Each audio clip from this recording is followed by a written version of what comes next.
Hey you guys, it's Kiki. Thanks for tuning in to find out how do I cut up a pineapple. First thing is, when you are purchasing a pineapple, if you're wondering if it's ripe, the way to figure it out is to smell the bottom of it. If it smells like pineapple, then it's ripe and ready to go. If you buy it ripe and you bring it home, you need to deal with it, eat it, cut it up, store it pretty quickly. Otherwise, if you just sit it like this, like what I do is I'll sit mine on top of my fridge, and I've had it happen before where I come back to it and pick it up and it's left a ring of mold on top of the fridge. And because I'm gross like that, I just cut it off and eat it anyway. You can, well, I have heard that you can twist. There we go.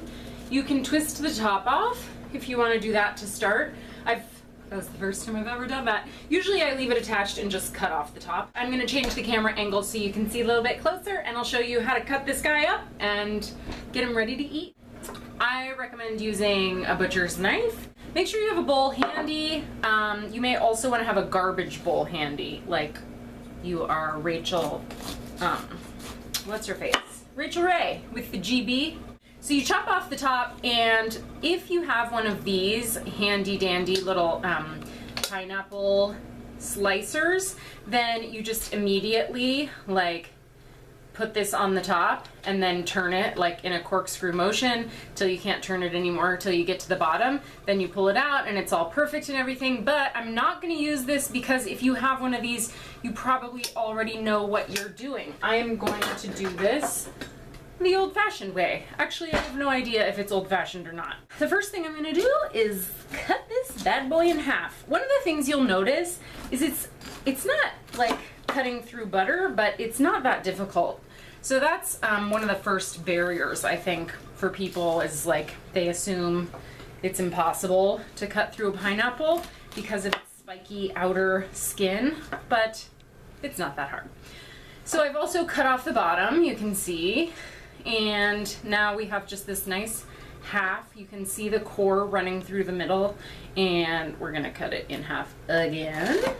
You have a nice clear path to cut out the core like this. So I'm just gonna cut straight down, and now your core is gone. Now that I have a flat surface here, I'm gonna cut through it again. And at this point, I cut off the skin. Doesn't have to be perfect. So there you go. I try to cut it as thinly as possible because you don't want to waste perfectly good pineapple. But there you go, the skin is done. And then you're left with essentially a pineapple spear, which I then just chop up into delicious little pieces. And so we just continue until we're done. And if you're wondering why it seems like my height changes throughout these videos, it is because I like squat down to stay in the frame because I'm so vain that I want my little face in here. So it's also kind of a good leg workout.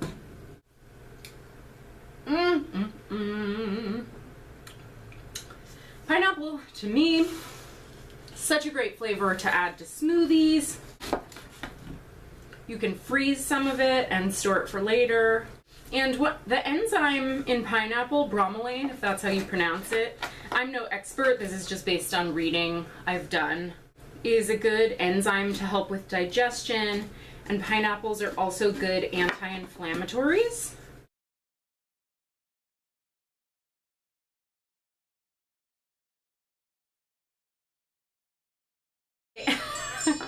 Be careful, because as you're cutting this up and your cutting board gets covered in pineapple juice, they will be really slippery and slidey, and you don't want to cut yourself with your own knife. Bam! That's it! That's all you have to do! Now you just have a huge mess to clean up, but a lot of pineapple to enjoy. Thank you guys so much for watching. If there's any videos you want me to do for you, just leave them in the comments below. And if I can and I want to, then I will accommodate you. So enjoy your pineapple, and I'll see you next time. Bye! The first thing you want to do is go ahead and sneeze all over your pineapple. Just kidding.